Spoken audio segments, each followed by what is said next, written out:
Alright guys, so before we get this video started, I just kind of wanted to go over the current situation that we're all dealing with in the United States here. Just a few quick words of advice. We're not going to get into it heavy, but the number one thing is be smart. Make sure that the information that you're getting is up to date and is from trusted sources. Don't believe everything you read, don't believe everything you see, don't believe everything you hear. Make sure you're getting trusted information. Secondly, be careful. Make sure that you are not in contact with the amount of people that you could potentially either contract the virus from or give it to someone else. Thirdly, be compassionate.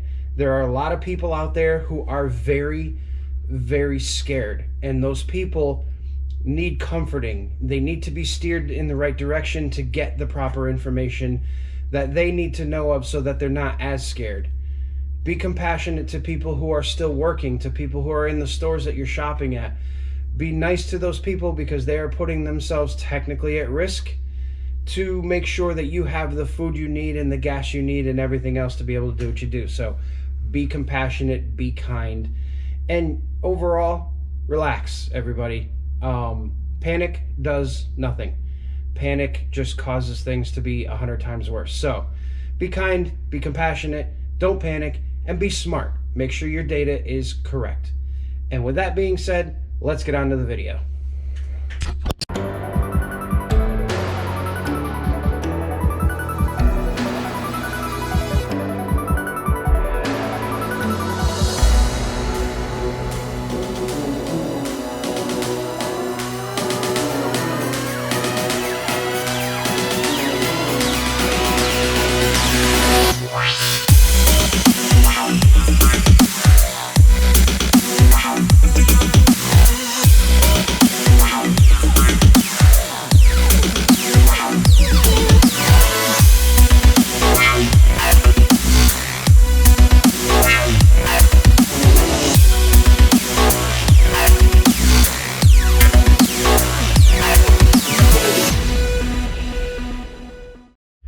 Alright, so as the title says, today's video is going to be TIG welding, the basics of basics. What we're going to go over today is what you need. Oh, and by the way, before we even get started with that, I'm starting a new series, and I think I'm going to do one video a week on this series, and it's going to be literally taking you from step one of TIG welding all the way up to where I am currently at and what my knowledge base has grown to over the past 6 or 8 years or however long I've been TIG welding, which isn't very long. Now I also want to let you guys know that I am not certified, I am not trained. This was all done by myself in my garage, watching YouTube videos like this one, and just gathering the knowledge that I could over the years, and I turned it into a business. So you can do that too, and I want to give you guys that opportunity because especially with what's going on in the world today, we have a huge skills gap and we have a huge training gap, and we need to fill that. And those skills and training gaps are coming in when it comes to the industries such as manufacturing. Manufacturing right now, there is a need for machinists, there's a need for welders, there's a need for pretty much anything that involves making things with your hands. And so what I wanted to give you guys is kind of a little series here, and I don't know how many videos will go. If you guys like it, we'll just keep going with it, and we can kind of delve into other things. But today's video is going to be video number one in the series, and the series is going to be all about TIG welding, and we are literally going to start from the very beginning. I get questions all the time, and I know sometimes when I do my welding videos, I kind of glaze over things and whatever, but we're going to do an in-depth, detailed of TIG welding from the very beginning to what you can expect in 3 or 4 years after you've started. So what we're going to go over in video number one is just what you need to be able to TIG weld. Nothing else. We're not going to do any welding in this video. We are literally just going to go over the items that you 100% need to be able to strike an arc. So let's get to it. All right, so number one on the list, you need a TIG welder. This happens to be an Everlast Power TIG 255 EXT. This does AC and DC welding, and it also does stick welding. Now, what this means is that with the AC side of things, we can weld things like aluminum and magnesium and alloys that require AC. We can also weld things like stainless, titanium, mild steel, all of that with the DC side of this welder. That is what you are going to need, not this particular model, and we'll go over that in a second. You are going to need, your number one thing is you need to purchase a TIG welder. Now, purchasing your TIG welder is a huge thing, and it's a huge expense, or it doesn't have to be a huge expense, but you have to determine what it is that you're planning to do with said TIG welder. If your plan is to literally just weld mild steel, you don't need an AC/DC machine. You literally just need a straight DC machine. What that also means is that your cost of ownership is going to be cut sometimes nearly in half because you don't need the AC functionality of a machine.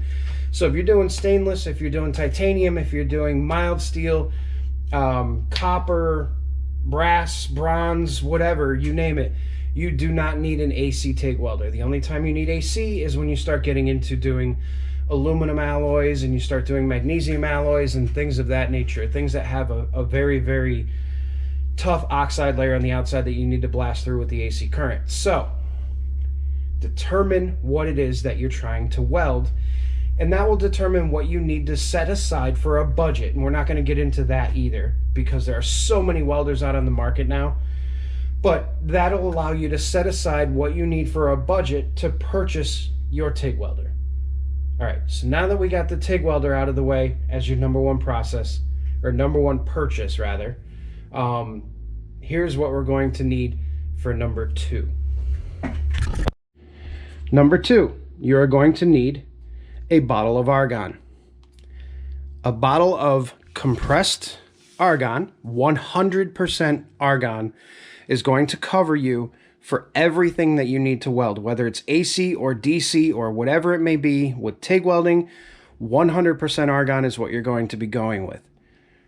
So now that you've got, this is from All Gas and this is Connecticut, so I don't know that All Gas is in other states, but you have things like Praxair and Hocon, and there's Air Gas. There's a whole bunch of them all over the country, but you need 100% Argon.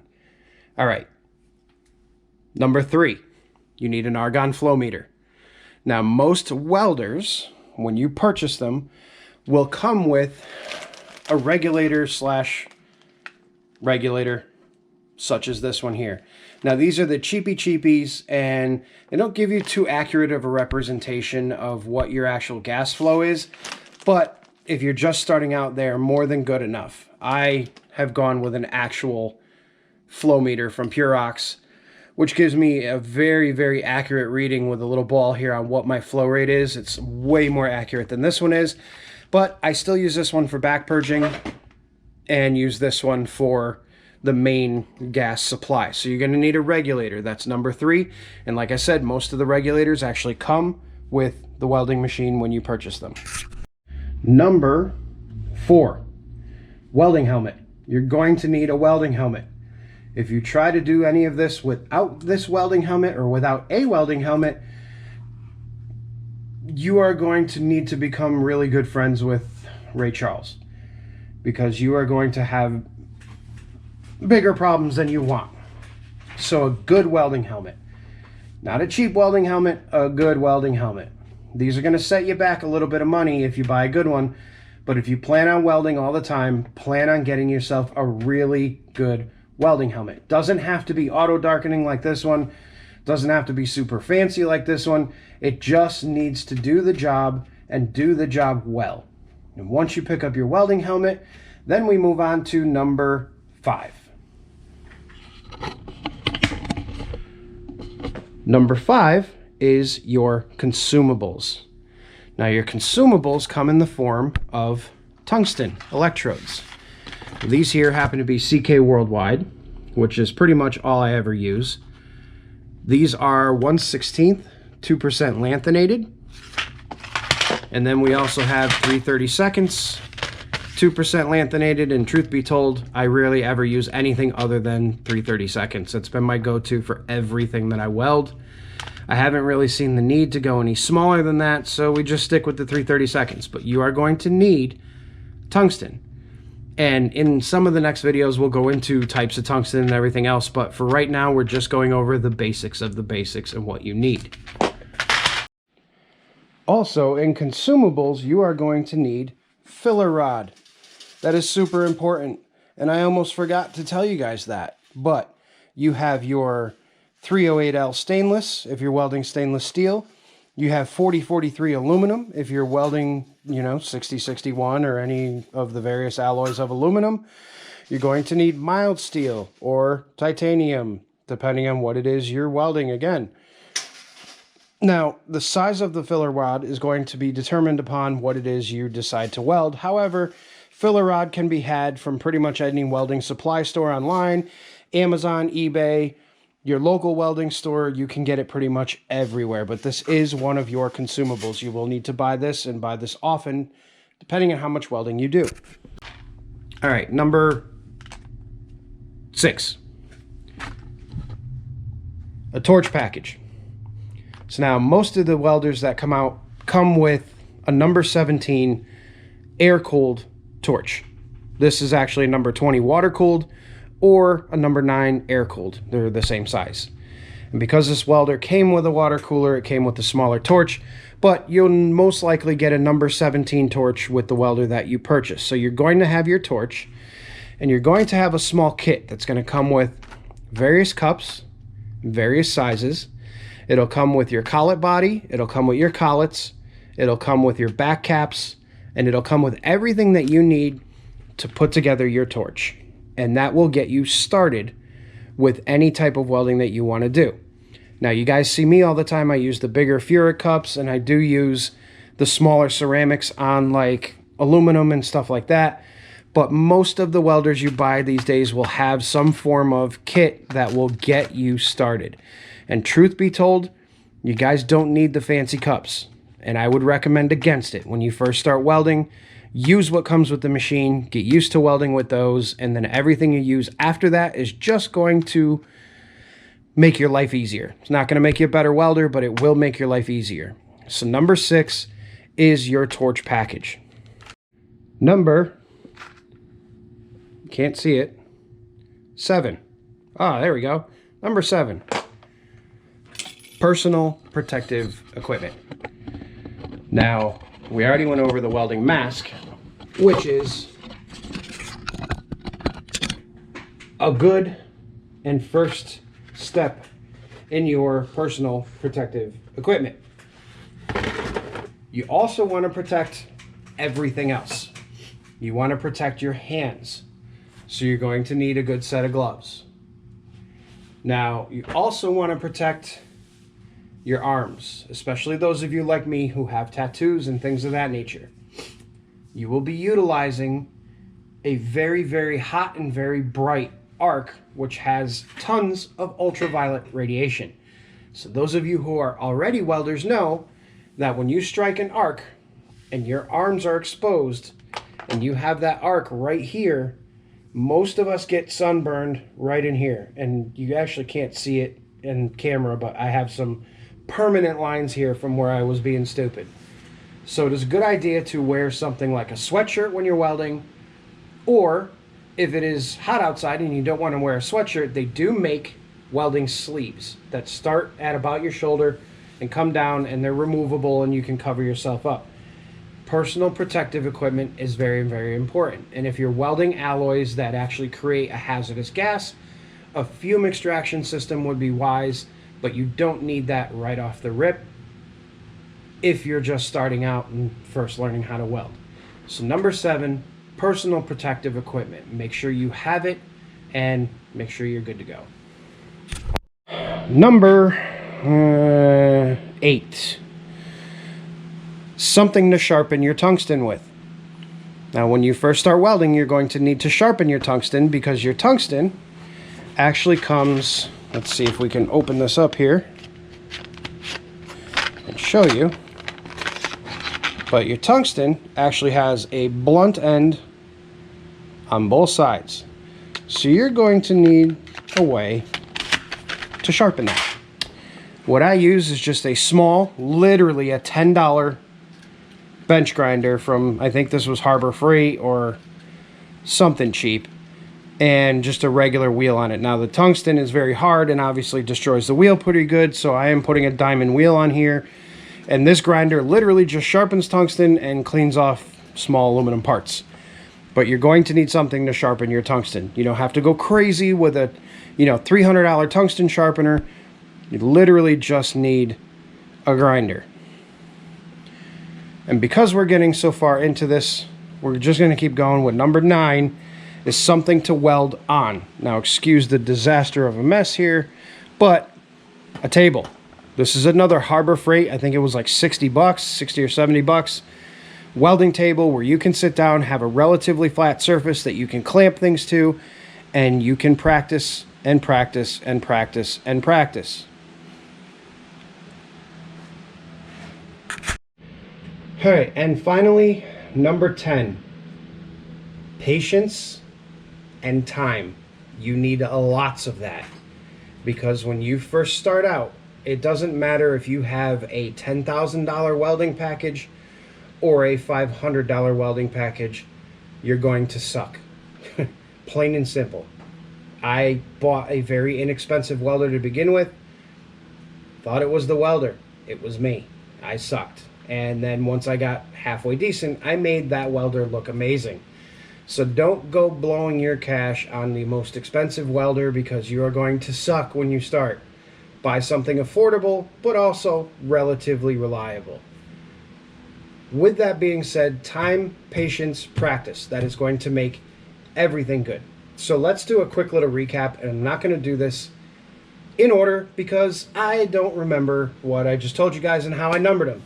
So the first thing you're going to need is a welder, obviously. Figure out what you need to weld. AC, DC. What am I welding? Buy your welder.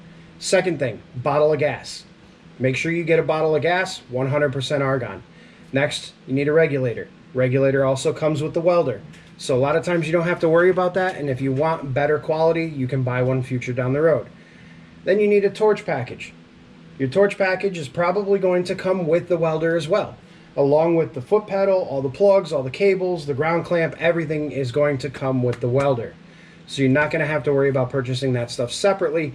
But when you do purchase your welder, it's a good idea to see what accessories are included in the box, and that'll give you an idea of what else you're going to need to buy. Then you need your protective equipment. Your helmet, your gloves, your sleeves, anything that you feel you need to protect yourself, because you are working with basically electricity, fire, melting metal, all kinds of stuff. You need to be safe. So your personal protective equipment is huge. Then you're going to need something to sharpen your tungsten with. So a grinder, a sanding disc, something. Do it by hand. It'll take you like 3 months, but hey, if you don't want to buy a grinder, then you can do that. Then you're going to need somewhere where you can weld. Make sure that you have a place that's nice and flat, that is made of metal preferably, so you're not setting things on fire. So that, you know, a small welding table, small metal table, a metal bench, anything will work just fine. And then I probably left something out. I don't remember if I left something out. If I did, I'm sure you guys will call it out in the comments, which is fine. This is awesome. Time and patience. Time and patience is the biggest thing that I cannot stress enough. If you get frustrated very easily, this might not be something that you'd be wise to get into, because you will get frustrated, you will get overwhelmed, and you're going to have to figure out a way to kind of get past that in order to progress. And yeah, so on those final words for this #1 video of the basics, I'm going to leave it with basically this. When you start TIG welding, it's going to be frustrating. Just keep going. There are tons of things that you will learn over time by watching my videos, by watching, you know, Weldmonger's videos, by watching the Fabricator series. I mean, there's so many of us out there on YouTube right now, and there's so many avenues that you can use to learn and progress and potentially start your own business where there aren't many. I know that in the area that I'm in, there are maybe 2 or 3 really good fabricators, and I know all of them, and we all work together, and we're all friends with each other and everything else, and we all level each other up. And I learn things from other fabricators every day, and I hope other fabricators and other people learn something from me. But persevere, keep up with it, dedicate yourself to it, and you'll be great. You'll be absolutely great. You just got to take the time and energy and practice. So with that being said, stay tuned for the next video. In the second video, we're going to start going over putting everything together, where to place everything, getting yourself comfortable, turning your welder on for the first time, and potentially striking an arc for the first time, just to get you familiar with the different features of your particular welder or any welder that you might buy. So stay tuned for the second video. It'll be coming next week, most likely on Saturday, because it's easier for me to do these on Saturdays. And yeah, so thanks for watching this one, guys. I truly appreciate it.